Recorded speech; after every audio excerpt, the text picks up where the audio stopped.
Hi, మీరు చూస్తున్నారు సత్య online IAS academy. నా పేరు బజ్జా మంగారావు. మనం ఈరోజు ఇండియన్ పాలిటీకి సంబంధించి శాసన నిర్మాణ శాఖలో భాగంగా పార్లమెంటు గురించి మనం చెప్పుకుంటూ పార్లమెంటులో లోక్సభ గురించి మనం వివరించుకుందాం. ఎందుకంటే గత క్లాసులో మనం ఆర్టికల్ 79 ప్రకారం పార్లమెంట్ అనేది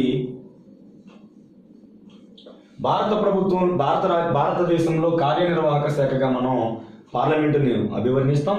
ఆర్టికల్ 79 ప్రకారం పార్లమెంటు అంటే రాజ్యసభ మరియు లోక్సభ మరియు రాష్ట్రపతి అని చెప్పేసి మనం చెప్పుకోవడం జరిగింది. ఇందులో ఆల్రెడీ మనం గత క్లాసులో రాజ్యసభ గురించి కూలంకషంగా వివరించుకోవడం జరిగింది. రాజ్యసభ నిర్మాణం ఏ విధంగా ఉంటుంది, రాజ్యసభ యొక్క రాజ్యసభ సభ్యుల ఎన్నిక ఏ విధంగా జరుగుతుంది, రాజ్యసభ సభ్యుల పదవీ కాలం, రాజ్యసభ పదవీ కాలం, అలాగే రాజ్యసభ సభ్యులకు ఉండాల్సినటువంటి అర్హతలు, అలాగే ప్రమాణ స్వీకార పద్ధతులు, రాజీనామా, అలాగే మనకి ఏ విధంగా మనకి రాజ్యసభ సభ్యుల యొక్క అధికారాలు ఉంటాయి, రాజ్యసభ యొక్క అధికారాలు ఏ విధంగా ఉంటాయి, ఇవన్నీ కూడా కూలంకషంగా మనం లాస్ట్ క్లాస్లో డిస్కస్ చేసుకోవడం జరిగింది. అలాగే రాజ్యసభకి ఎవరు చైర్మన్గా ఉంటారు, ఉపరాష్ట్రపతి ఏ ఏ సందర్భాల్లో రాజ్యసభకు అధ్యక్షత వహించలేడు, తొలగింపు తీర్మానానికి సంబంధించినటువంటి విషయాలు ఇవన్నీ కూడా మనం లాస్ట్ క్లాస్లో డిస్కస్ చేసుకోవడం జరిగింది. ఈ రోజు క్లాస్లో మనం లోక్సభ గురించి వివరించుకుంటాం. లోక్సభ అనేటువంటిది దిగువ సభ, దీన్ని ప్రజా ప్రతినిధుల సభ అని చెప్పేసి మనం పిలుస్తాం. అలాగే దీన్ని ప్రజల సభ అని చెప్పేసి మనం పిలుస్తాం. దిగువ సభ అనేటువంటిది ప్రజలకు ప్రాతినిధ్యం వహించేటువంటి సభ, దీన్ని మనం ప్రజాసభ అని చెప్పేసి మనం పిలుస్తాం. లోక్ అంటే అర్థము ప్రజలు, అంటే ఇక్కడ ఉండేటువంటి ప్రజాప్రతినిధులు నేరుగా ఓటర్ల నుంచి ప్రజల నుంచి ఎన్నికవుతారు కాబట్టి దీన్ని మనం ప్రజాసభగా మనం దీన్ని పేర్కోవడం జరుగుతుంది. అయితే భారత రాజ్యాంగంలో ఈ దిగువ ద్విసభా విధానాన్ని భారత రాజ్యాంగం అమలు చేయడం జరిగింది. మనం 1919 చట్టంలోనే మొట్టమొదటిసారిగా 2 సభలను ఏర్పాటు చేసుకోవడం, అందులో కేంద్ర శాసనసభ అనేటువంటిది ఉండడం అనేటువంటిది మనం చూసాం. అయితే 1921లోనే మనకి 2 సభలు ఏర్పాటు అవ్వడం, అయితే ఎగువ సభను రాజ్యసభగాను దిగువ సభను లోక్సభగాను 1954లో జీవి మౌలాంకర్ మొట్టమొదటిసారిగా ఎగువ సభకు రాజ్యసభ అని దిగువ సభకు లోక్సభ అని నామకరణం చేశారనేటువంటి విషయాన్ని మనం గత క్లాసులో చెప్పుకోవడం జరిగింది. జీవి మౌలాంకర్ని లోక్సభ పితామహుడిగా మనం చెప్పుకుంటూ ఉంటాం. ఫాదర్ ఆఫ్ ఇండియన్ లోక్సభ అని చెప్పేసి జీవి మౌలాంకర్ని మనం పిలుస్తాం. మరి ఈ లోక్సభ మొట్టమొదటి సమావేశం ఎప్పుడు జరిగింది అని మనం చూస్తే 1952లో లోక్సభకు మొదటి సాధారణ ఎన్నికలు జరిగాయి. అంటే 1951 డిసెంబర్లో ఎన్నికలు మొదలై దాదాపు 100 రోజుల పాటు లోక్సభ ఎన్నికలు జరిగి తర్వాత మనకి 1952లో మే 13వ తారీఖున మొట్టమొదటి లోక్సభ సమావేశం అనేటువంటిది జరిగింది. దీనికి అధ్యక్షుడిగా మొట్టమొదటి లోక్సభ అధ్యక్షుడిగా మనకి జీవి మౌలాంకర్ ఎన్నికవ్వడం అనేటువంటి జరిగింది. అయితే 1919లో అంటే 1921లో ఏర్పడినటువంటి దిగువ సభకు మనకి సభాధ్యక్షుడిగా ఆ పదవిని పిలవడం జరిగేది. దానికి గవర్నర్ జనరల్ సభాధ్యక్షుడిని నామినేట్ చేసేవాడు. ఫెడ్రిక్ వైట్ లోక్సభ యొక్క మొట్టమొదటి అధ్యక్షుడిగా నామినేట్ చేయబడ్డాడు గవర్నర్ జనరల్ చేత, వైస్రాయ్ చేత. తర్వాత కాలంలో మరి ఎన్నిక అనేటువంటిది మొదలుపెట్టారు. 1935 నుంచి ఈ సభాధ్యక్షుడు అనేటువంటి పదవిని స్పీకర్ పదవిగా మార్చడం జరిగింది. 1935 చట్టం నుంచి సభాధ్యక్షుడు అనేటువంటి పదవి స్థానంలో స్పీకర్ అనేటువంటి పదవిని ఉపయోగించడం జరిగింది. అయితే మొట్టమొదటి లోక్సభ అధ్యక్షుడిగా నామినేట్ చేయబడింది ఫెడ్రిక్ వైట్. తర్వాత కాలంలో లోక్సభ అధ్యక్షుడిగా ఎన్నికైనటువంటి వాడు బిఠల్భాయ్ పటేల్. ఇది స్వాతంత్రానికి ముందు జరిగినటువంటి సంఘటన. ఫెడ్రిక్ వైట్ ఏమో నామినేట్ చేయబడినటువంటి మొట్టమొదటి లోక్సభ అధ్యక్షుడు, బిఠల్భాయ్ పటేల్ వచ్చేసి స్వరాజ్య పార్టీ నుంచి ఎన్నికైనటువంటి మొట్టమొదటి లోక్సభ అధ్యక్షుడిగా మనం పేర్కొంటాం.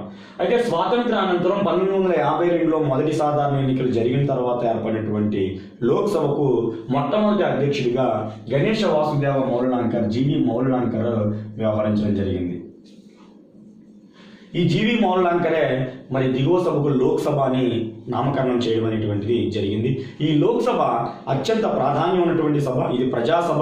నేరుగా ప్రజాప్రతినిధులను ప్రజలే ఓటర్లే ఎన్నుకుంటారు కాబట్టి దీనికి విశిష్టమైనటువంటి ప్రాధాన్యత ఉంది. అంతేకాకుండా అత్యంత కీలకమైనటువంటి ప్రధానమంత్రి పదవి అయినటువంటిది లోక్సభలో మెజార్టీ పార్టీ ఏదైతే ఉందో ఆ మెజార్టీ పార్టీ నాయకుడినే మనం ప్రధానమంత్రిగా నియమించుకుంటారు కాబట్టి ప్రధానమంత్రిగా నియామకం జరుగుతుంది కాబట్టి లోక్సభకు చాలా ప్రాధాన్యత అనేటువంటిది ఏర్పడింది. ఈరోజు మనం లోక్సభ నిర్మాణం గురించి నేర్చుకుందాం. లోక్సభ నిర్మాణం గురించి ఆర్టికల్ 81 లోక్సభ నిర్మాణం గురించి చెబుతుంది. ఆర్టికల్ 80 రాజ్యసభ గురించి చెప్తే ఆర్టికల్ 81 మనకి లోక్సభ నిర్మాణం గురించి చెప్తుంది. లోక్సభ నిర్మాణము మనం చూస్తే మొట్టమొదటిగా 525 లోక్సభ స్థానాలు మన లోక్సభలో ఉండేవి. అంటే స్వాతంత్రం వచ్చిన తర్వాత 1952లో ఎన్నికలు జరిగిన తర్వాత 525 స్థానాలు మనకు లోక్సభ స్థానాలు అనేటువంటివి ఉండేవి. 1973 సంవత్సరంలో 31వ రాజ్యాంగ సవరణ ద్వారా ఈ 525 లోక్సభ స్థానాలను 545కు పెంచడం జరిగింది. 31వ రాజ్యాంగ సవరణ చేసి 1973లో 525 లోక్సభ స్థానాలను 545 లోక్సభ స్థానాలుగా మనం పెంచుకోవడం జరిగింది. తర్వాత 1987లో 56వ రాజ్యాంగ సవరణ చేయడం ద్వారా ఈ 545 స్థానాలను 552 స్థానాలుగా పెంచడం జరిగింది. అంటే లోక్సభ యొక్క గరిష్ట సభ్యుల సంఖ్య 552కు మించరాదు అని చెప్పేసి మనం 56వ రాజ్యాంగ సవరణ చేసుకోవడం జరిగింది. దీని తర్వాత అత్యంత కీలకంగా 42వ రాజ్యాంగ సవరణ చేయబడింది 1976లో. 42వ రాజ్యాంగ సవరణ ఏం చెప్పింది అంటే ఈ 552 స్థానాలు అనేటువంటి దాన్ని 2000 వరకు మార్చడానికి వీలు లేదు అని చెప్పింది. 42వ రాజ్యాంగ సవరణ ఏం చెప్పింది? లోక్సభ స్థానాల యొక్క సంఖ్యను 552 ఉన్నటువంటి ఈ సంఖ్యను 2000 సంవత్సరం వరకు కూడా మార్చరాదు అని 42వ రాజ్యాంగ సవరణ చెప్పడం జరిగింది. అయితే 2000 సంవత్సరం వచ్చేసిన తర్వాత దీన్ని మళ్ళీ పొడిగించాలనేటువంటి ఉద్దేశంతో 84వ రాజ్యాంగ సవరణ చేయబడింది. మనకి రాజ్యాంగ సవరణ ఈ 3 అడగకపోవచ్చు కానీ ఇది ఖచ్చితంగా మనకి అడిగేటువంటి రాజ్యాంగ సవరణ. 84వ రాజ్యాంగ సవరణ ఏం చెప్తుంది అంటే లోక్సభ స్థానాల సంఖ్య 552ని 2026 వరకు మార్చరాదు అని చెప్తుంది. చాలా చాలా ఇంపార్టెంట్ పాయింట్ ఇది. లోక్సభ స్థానాల యొక్క గరిష్ట సంఖ్య 552, ఈ సంఖ్యను 2026 వరకు మార్చరాదు అని చెప్పేటువంటి రాజ్యాంగ సవరణ 84వ రాజ్యాంగ సవరణ. Very very most IMP. So ఈ విధంగా మనకి లోక్సభ స్థానాల సంఖ్య గురించి మనం చెప్పొచ్చు. అయితే ఈ లోక్సభ స్థానాల యొక్క అంటే లోక్సభ యొక్క నిర్మాణం ఏ విధంగా ఉంటుంది అని మనం చూస్తే ఈ 552 ఎలా వచ్చాయి అంటే లోక్సభకు రాష్ట్రాల నుంచి సభ్యులు ఎన్నికవుతారు. అలాగే లోక్సభకు కేంద్ర పాలిత ప్రాంతాల నుంచి సభ్యులు ఎన్నికవుతారు. అలాగే లోక్సభకు కొంతమంది సభ్యులు నామినేట్ చేయబడతారు. రాష్ట్రాల నుంచి కొంతమంది సభ్యులు నేరుగా ఎన్నికవుతారు. కొంతమంది కేంద్ర పాలిత ప్రాంతాల నుంచి ఎన్నికవుతారు. కొంతమంది నామినేట్ చేయబడతారు.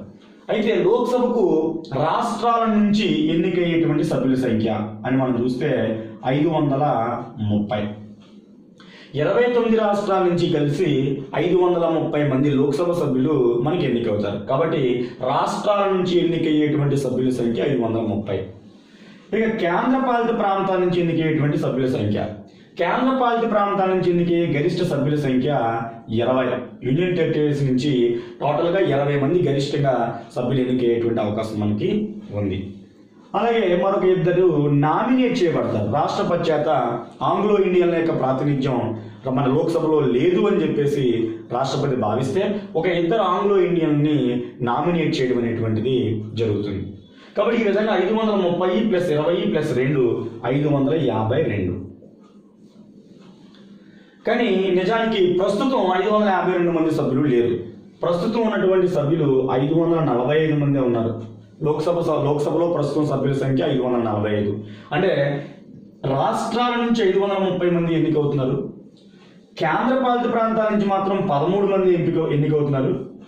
2 నామినేటెడ్ సభ్యులు ఎన్నికవుతున్నారు. 530 రాష్ట్రాల నుంచి 13 కేంద్రపాలిత ప్రాంతాల నుంచి ఇద్దరు నామినేట్ చేయబడుతున్నారు. So 530 plus 13 543. Sorry 530 plus 13 543 plus ఇద్దరు నామినేట్ చేయబడుతున్నారు 545. అంటే వారు అడిగిన ప్రశ్నను బట్టి మనం ఆన్సర్ చేయాల్సి ఉంటుంది. రాష్ట్రాల నుంచి గరిష్టంగా ఎన్నికయ్యేటువంటి సభ్యుల సంఖ్య లోక్సభకు 530. రాష్ట్రాల నుంచి ప్రస్తుతం ఎన్నికవుతున్నటువంటి లోక్సభ సభ్యుల సంఖ్య 530. కేంద్రపాలిత ప్రాంతాల నుంచి గరిష్టంగా ఎన్నికవుతున్నటువంటి లోక్సభ సభ్యుల సంఖ్య 20. కేంద్రపాలిత ప్రాంతాల నుంచి ప్రస్తుతం ఎన్నికవుతున్నటువంటి సభ్యుల సంఖ్య 13. రాష్ట్రపతి ఎంతమందిని నామినేట్ చేస్తాడు అంటే ఇద్దరిని. ప్రస్తుతం ఎంతమందిని నామినేట్ చేశాడు అంటే ఇద్దరిని. లోక్సభ స్థానాల యొక్క గరిష్ట సంఖ్య ఎంత అంటే 552. ప్రస్తుతం ఎన్ని లోక్సభ స్థానాలు ఉన్నాయంటే 545. అలా కాకుండా లోక్సభకు ఎన్నికవుతున్నటువంటి మొత్తం సభ్యులు ఎంత, ఎన్నికవుతున్నటువంటి రాష్ట్రాలు ప్లస్ కేంద్రపాలిత ప్రాంతాలు రెండు కలపాలి. సో ఎన్నికవుతున్నటువంటి మొత్తం సభ్యులు 543, ఎన్నిక కాబడకుండా నామినేట్ అవుతున్నటువంటి వాళ్ళు ఇద్దరు, మొత్తం 545. ఈ విధంగా మనం విభజించుకోవాల్సినటువంటి అవసరం ఉంది. అలాగే ఇక్కడ 13 మంది కేంద్రపాలిత ప్రాంతాల నుంచి ఎన్నికవుతారని చెప్పుకున్నాం. మరి కేంద్రపాలిత ప్రాంతాలని ఏ కేంద్రపాలిత ప్రాంతాల నుంచి ఎంతమంది ఎన్నికవుతున్నారు అని మనం చూస్తే 7 ఢిల్లీ నుంచి ఎన్నికవుతున్నారు. మిగిలిన 6 ఈశాన్య రాష్ట్రాల్లో అంటే కేంద్రపాలిత ప్రాంతాలు మనకి 7 కేంద్రపాలిత ప్రాంతాలు ఉంటే అందులో ఢిల్లీని మినహాయించేస్తే మరొక 6 కేంద్రపాలిత ప్రాంతాలు ఉన్నాయి. కాబట్టి 6 కేంద్రపాలిత ప్రాంతాల నుంచి ఒక్కొక్క కేంద్రపాలిత ప్రాంతం నుంచి ఒక్కొక్కరు ఎన్నికవుతున్నారు. అంటే మొత్తం టోటల్ 6. కేంద్రపాలిత ప్రాంతాలు అన్నిటి నుంచి కూడా ఒక్కొక్క సభ్యుడు లోక్సభ సభ్యుడు ఉంటే కేవలం ఒక ఢిల్లీ నుంచే 7 సభ్యులు ఉండడం జరిగింది. కాబట్టి వాడు అడగచ్చు, అత్యధిక లోక్సభ స్థానాలు కలిగినటువంటి కేంద్రపాలిత ప్రాంతం ఏది? ఢిల్లీ 7. అలాగే అత్యధిక రాజ్యసభ స్థానాలు కలిగినటువంటి కేంద్రపాలిత ప్రాంతం ఏది? అది కూడా ఢిల్లీయే 3. తక్కువ రాజ్యసభ స్థానాలు కలిగినటువంటి కేంద్రపాలిత ప్రాంతం పాండిచ్చేరి. మొత్తం 4 కేంద్రపాలిత ప్రాంతాల నుంచి రాజ్యసభకి ఎన్నికవుతారు. అక్కడ ఇక్కడ లోక్సభ విషయానికి వస్తే అత్యధిక లోక్సభ స్థానాలు కలిగినటువంటి కేంద్రపాలిత ప్రాంతం ఢిల్లీ, అతి తక్కువ లోక్సభ స్థానాలు కలిగినటువంటి కేంద్రపాలిత ప్రాంతాలు అంటే మొత్తం ఈ 6 కేంద్రపాలిత ప్రాంతాల నుంచి కూడా ఒక్కొక్క సభ్యుడు మనకి ఎన్నికవడం అనేటువంటి జరుగుతుంది. సో టోటల్గా 7 + 6 13. కానీ మ్యాక్సిమం ఎంత ఎన్నికవచ్చు? 20 మంది. ఇంకొక 7 ఛాన్స్ ఉంది. కానీ రాష్ట్రాల నుంచి మాత్రం టోటల్గా 530 మంది కూడా ప్రస్తుతం ఎన్నికైపోతున్నారు. కాబట్టి ఈ విధంగా 545 మంది సభ్యులు మనకి లోక్సభకు ఉన్నారు. ఇది లోక్సభ యొక్క స్ట్రక్చర్ ఆర్టికల్ 81 ప్రకారం. అయితే ఈ అన్ని రాష్ట్రాల నుంచి కూడా ఒకే విధంగా సభ్యుల యొక్క ఎన్నిక ఉంటుందా, ఒకే విధంగా సభ్యులు ఎన్నికవుతున్నారా అని మనం చూస్తే ఇది జనాభా ప్రాతిపదికన ఎన్నిక అనేటువంటిది జరుగుతుంది. అంటే ఎక్కువ జనాభా ఉన్నటువంటి రాష్ట్రాల్లో లోక్సభ సభ్యుల సంఖ్య ఎక్కువగా ఉంటుంది. ఉత్తరప్రదేశ్ లాంటి రాష్ట్రం చూసుకున్నట్లయితే అక్కడ 80 లోక్సభ స్థానాలు ఉన్నాయి మనకి. అదే మనకి చిన్న రాష్ట్రాలు, చిన్న రాష్ట్రాలు గోవా కానీ, సిక్కిం కానీ, ఇలాంటి మిజోరాం కానీ ఇలాంటి రాష్ట్రాలు కనుక మనం చూసినట్లయితే అక్కడ తక్కువ మంది లోక్సభ సభ్యులు అనేటువంటి ఉండడం మనం గమనించవచ్చు. కాబట్టి జనాభా ప్రాతిపదికన ప్రతి 5 నుంచి 10 లక్షల జనాభాకు ఒక లోక్సభ సభ్యుడు ఉండాలి అని చెప్పేసి నిర్ణయించడం జరిగింది. కాబట్టి జనాభా ప్రాతిపదికన లోక్సభ యొక్క లోక్సభ స్థానాల సంఖ్య అనేటువంటిది డిసైడ్ అవ్వడం జరుగుతుంది. సో ఆ విధంగా చూస్తే ఈ 29 రాష్ట్రాలు కూడా ఒకే విధమైనటువంటి లోక్సభ స్థానాలు కలిగి లేవు. అందులో 18 రాష్ట్రాలకు 2 అంకెల లోక్సభ స్థానాలు ఉన్నాయి. 2 అంకెల్లో లోక్సభ స్థానాలు ఉన్నాయి అంటే 10 కన్నా ఎక్కువ ఉన్నాయి 18 రాష్ట్రాలకు. మరొక 11 రాష్ట్రాలకు సింగిల్ డిజిట్లో మాత్రమే లోక్సభ స్థానాలు ఉండడం అనేటువంటి జరిగింది. అంటే జనాభా రీత్యా చిన్న రాష్ట్రాలు అవడం వలన సింగిల్ డిజిట్ ఉంది. 18 రాష్ట్రాలకు డబల్ డిజిట్లో మనకి లోక్సభ స్థానాలు అనేటువంటివి ఉన్నాయి. మరి లోక్సభ స్థానాల్లో 29 రాష్ట్రాల యొక్క లోక్సభ స్థానాన్ని మనం గుర్తుపెట్టుకోవడం అనేటువంటిది కష్టం. కాబట్టి టాప్ 5 రాష్ట్రాల యొక్క లోక్సభ స్థానాన్ని మనం గుర్తుపెట్టుకుంటే సులువుగా మనకి పరీక్షలో అడిగినప్పుడు ఈ క్రింది వానలో అత్యధిక లోక్సభ స్థానాలు కలిగినటువంటి రాష్ట్రం ఏది అని ఒక ప్రశ్న అడిగినప్పుడు ఈజీగా మనం సమాధానం చెప్పడానికి అవకాశం ఉంటుంది. సో